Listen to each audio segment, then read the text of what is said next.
the whole issue of Chimani money. We heard about Chimani money, most of us, maybe from the international media, as it was being talked about. And we discussed maybe the extent to which we managed to localize this problem as it was still emerging. To what extent did we as the media contribute to maybe controlling or impacting on the level of risk that then followed the cyclone? Could we have done better in terms of informing the people? This is the context within which we want to discuss our issues this morning.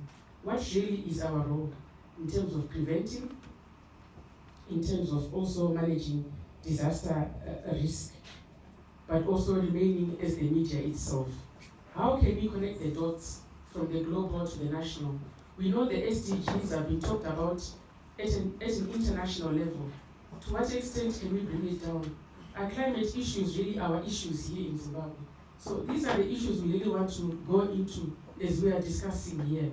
Then there are other issues that have been raised locally, issues of accountability within government structures, within private sector, nationally. There are all those issues, corruption issues. To what extent can we contribute as the media in this whole discourse and in what is taking place within the statements?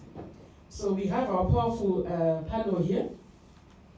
We have Foster Dongozi, he's a journalist, we all know him, representing Zimbabwean of journalists. We have Jabulo Dube, who's representing the Zimbabwe Editors Forum. And then we have Baba Machazi, who we know that is also into social media, and he can contribute greatly into this discussion. So I want to give you 10 minutes each to make your presentation, then we take the issues to the floor. You can give me a round of applause.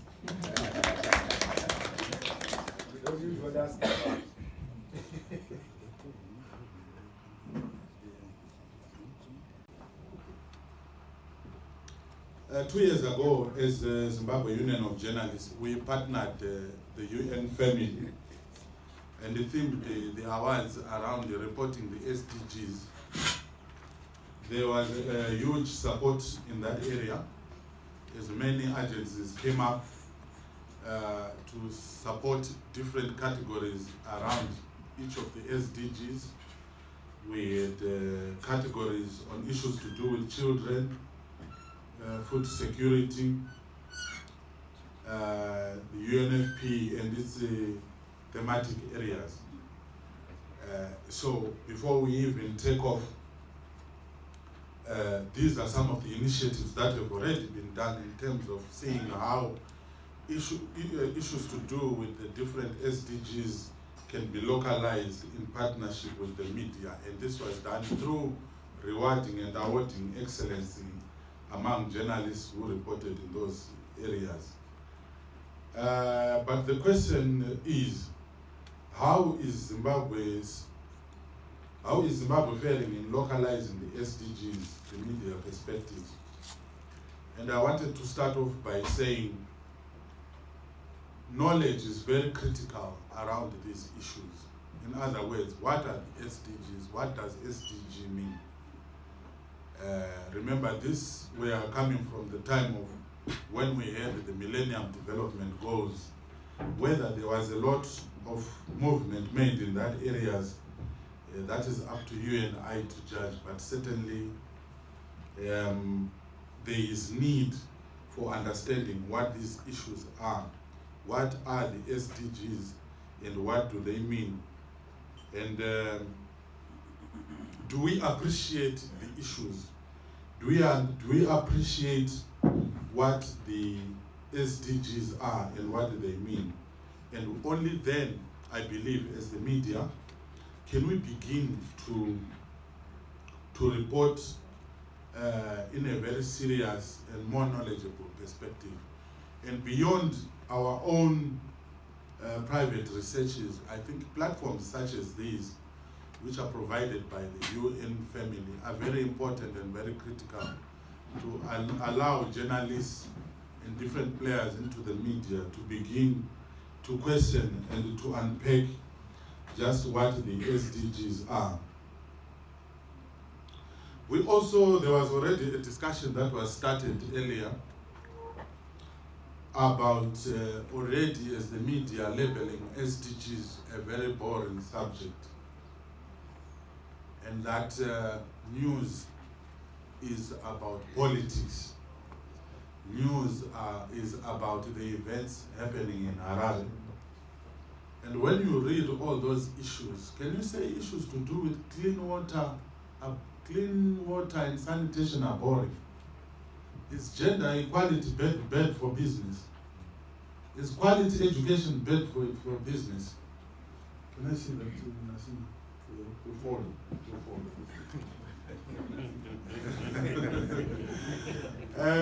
Issues to do with poverty. I'm sure people, if you write about poverty, people will be bored to death. Zero hunger. If we are talking about how people can achieve zero hunger, can we call that a boring subject? Climate action. If you go to Chimanimani right now and you say, we want to teach you about how you can build resiliences and to deal with issues to do with early warning, evacuation to higher ground, would they say that is boring? All the people that were affected, whether it was churches, schools, businesses, individuals.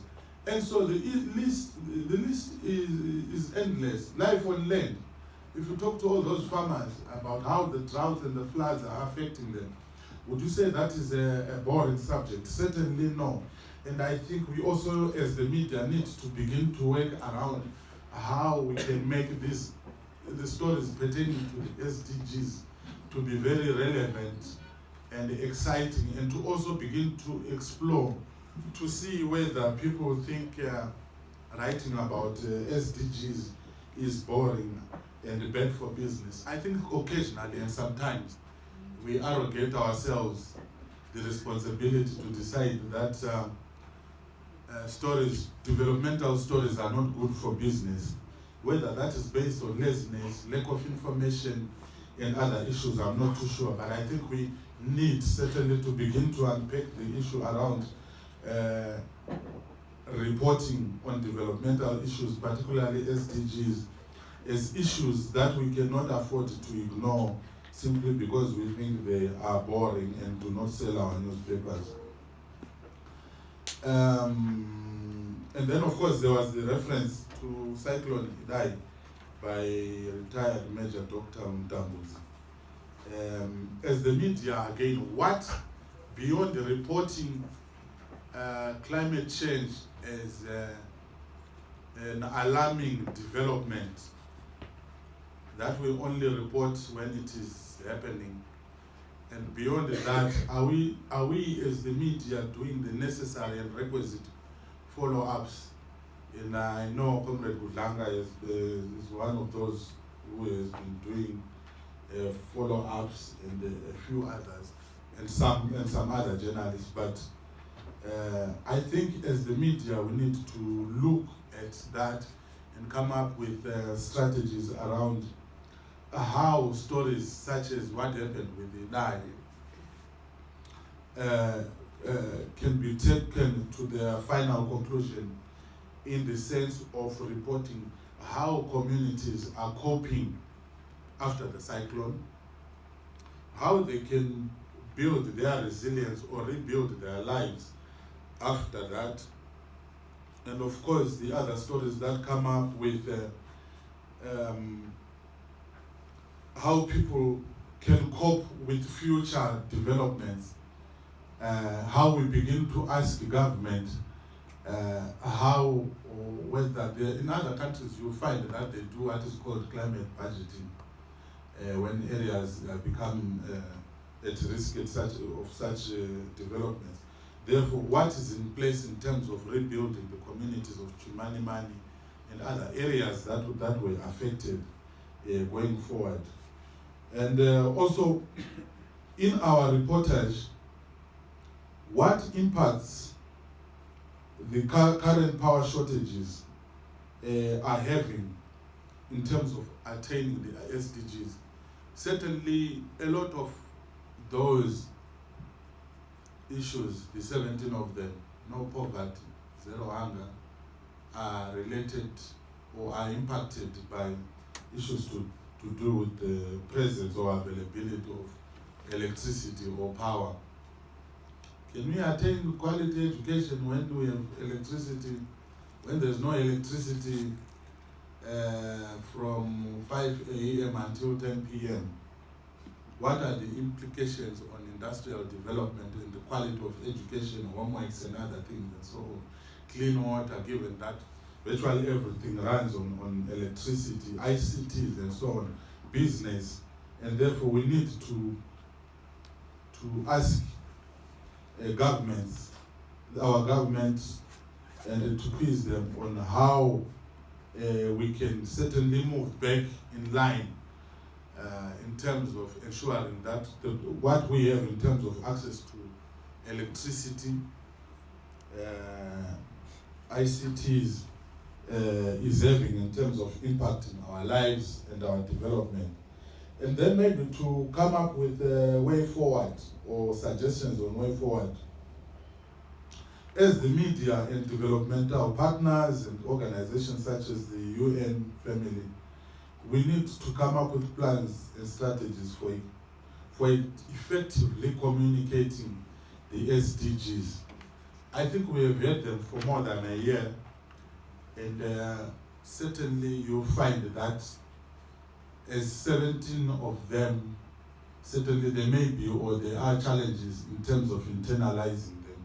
And so therefore we may need to come up together with strategies of how we first ourselves understand them and communicate them.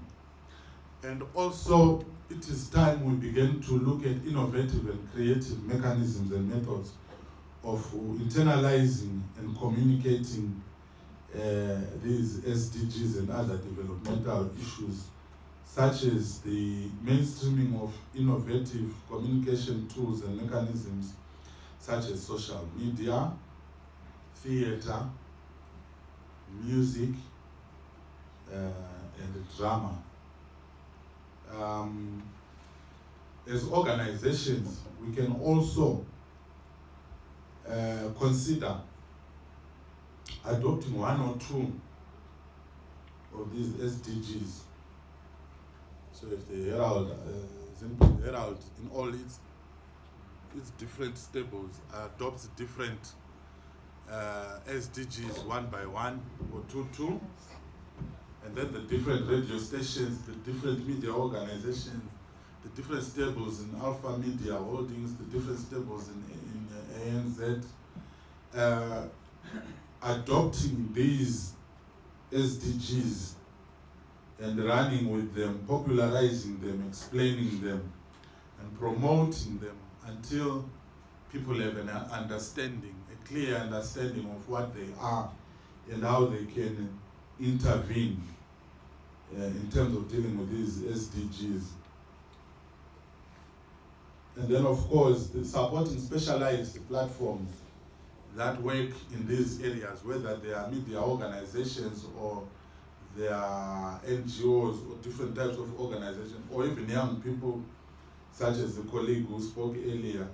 There needs to build their capacity in order to continue to communicate SDGs and different issues such as climate change and other related subjects. Then of course, particularly with climate change as a last point, I believe there is need to invest in communicating and building awareness on climate change, and also incorporate indigenous knowledge systems and the vernacular languages. More often than not, you'll find that within the vernacular languages, there is a lot of reference to issues to do with climate change and a lot of knowledge around development issues. And therefore, I think going forward, we need, as a media and our partners, to invest in indigenous knowledge systems and the use of the vernacular languages. I think I'll end at this point and defer to colleagues. Thank you very much. The Secretary General from Mr. Foster. that as ZINEP, we are worried that our media is not prioritizing our Zimbabwe's priorities around SDGs. Maybe I can take this opportunity just to try and remind colleagues what is Zimbabwe's priorities around SDGs. The first priority is SDG 8. I think we can see it from there. And then the next one is SDG 7, SDG 2, SDG 9, 6, 13, 17, 3, 4, and 5. But you find that in our reportage, we tend to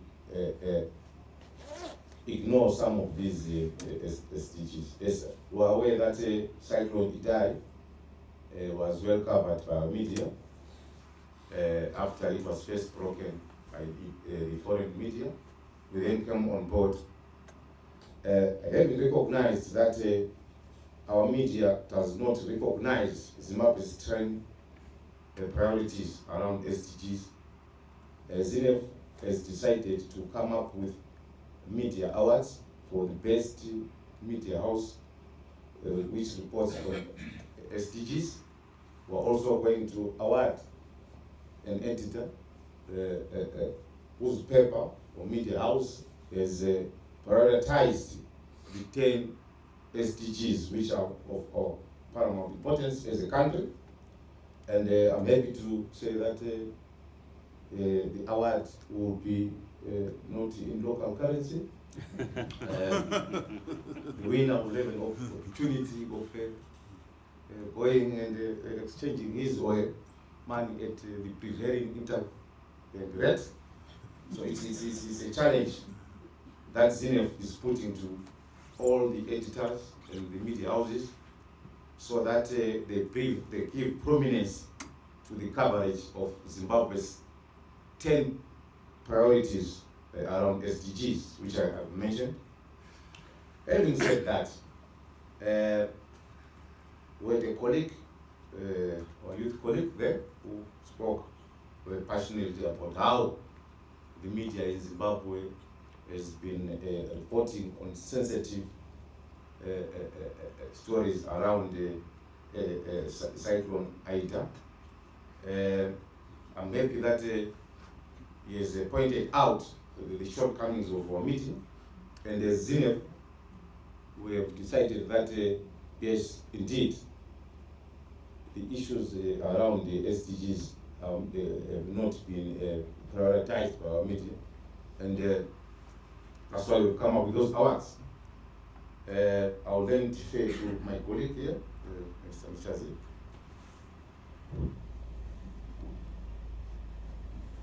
I can go ahead.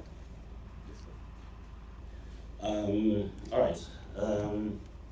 I think maybe to start by taking from what Tavazo and Foster say, the question of SDG, climate change, etc. being boring. I think as journalists, we need to find a way of making developmental reporting, excuse my French, make it sexy. Because what is there right now, to be honest, is not very compelling. It's while it's informative, while it's brilliant or whatever, it's a bit dross, it's a bit technical, it's filled with officialese, and it's difficult to follow. I think with the presentation earlier by the gentleman there from Space, I think, it was a very informative discussion, but then for someone who has no knowledge or interest in SDGs and stuff, or someone who has a passing interest, it became too technical, it became too, if I'm trying to look for a word, it used lots of technical language. And I remember one of the questions that was asked to him was that newspaper is a business and it's difficult to cover those. It's not very difficult to cover those, but then you have to change the way you do things about it. The problem with our media a lot in Zimbabwe is we follow a template that says the minister said. If the minister hasn't said something, it's hardly news. it hardly makes the paper, it hardly makes any of the papers. I want to give you an example of Cyclone Idai. We knew, well, people were interested in SDGs, climate change. They knew Cyclone Idai was coming, but nobody wrote the story until probably 2-3 days before it hit Zimbabwe. And I remember there was a story in Newsday. I'm biased to Newsday, I work for the company. I remember there was a story in Newsday. I think they were the first ones to write the story on Cyclone Idai. But the official from Met Department said you was going to come back on Friday with more information. And on Friday evening, that's when Cyclone Idai was hitting. But then a simple Google search for anyone who's interested could have yielded advanced information about what was going to happen when Cyclone Idai hit Mozambique and later Zimbabwe. So a good example, I think Foster spoke about indigenous knowledge systems. There's a very interesting story that I read from Malawi, where in that village, it was one of the worst hit villages, but nobody died in that village because they knew the cyclone was coming using their own indigenous knowledge systems, and they were able to vacate the area before it came. They've been hit by several cyclones and tropical storms in the past decade or so, but they know when it's coming and they're able to vacate the area. So it's something that's there, but we're not taking advantage of it. We are waiting for an official to tell us that this is happening. We're not going out to do investigative journalism. I think we have limited investigative journalism to writing about crime, corruption, and what government ministers are doing. But things like climate change, if we're innovative enough, SDGs and stuff, if we're innovative, we can run ahead of the story. It doesn't take so much. It's just about Google searching, and you will find that which cyclones are coming. For example, when Cyclone Idai hit Zimbabwe, most of us didn't even know that it got the name Cyclone Idai from Zimbabwe. The Zimbabwean government was aware of it. Every official department was aware of it, but they did nothing about it. So this is where also when we're doing investigative journalism, it doesn't stay with politics, it doesn't stay with business. It also comes to things that are more likely to touch us and affect us, just like what happened to Cyclone Idai. So I think we should move the template to not wait for ministers, not wait for government officials to tell us what is happening, but at least go out and investigate it and investigate what's going on. Secondly, am I still on number 2? Another issue that's I think is very important is that going back to what I mentioned earlier about climate change issues being very difficult, not boring, I don't want to use the word boring, but what particularly all of us here as journalists, we have the luxury of using online media tools. There are so many media tools, graphics and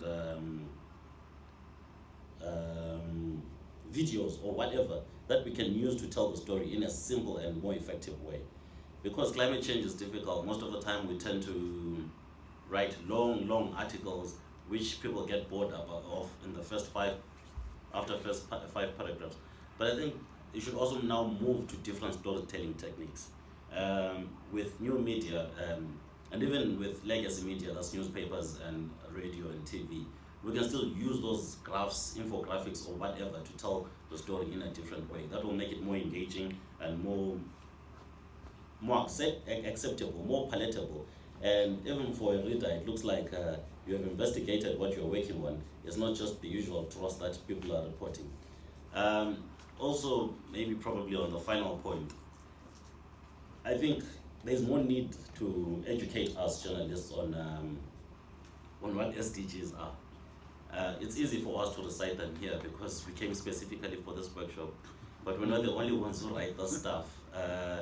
So, for example, maybe I have an interest in this, I'm going to write it, but when I'm not there, nobody else is going to write about it. Maybe if I can look at most media houses that are here, particularly legacy media, that's AMH, Zim Papers, and ANZ, most of the people that came here are the people that already do the bit, the climate change bit. So they know the big words that go around with the bit, but what about the people that remain there? Because if something breaks, someone else got to write it. And also, just to add finally, Foster spoke about mainstreaming. What has happened is that issues to do with the SDGs and climate change are usually parked in the newsroom and given to one person who sits in a corner. And that's the only person who writes about that. In our media house, the unfortunate task lies with Phyllis. Yeah.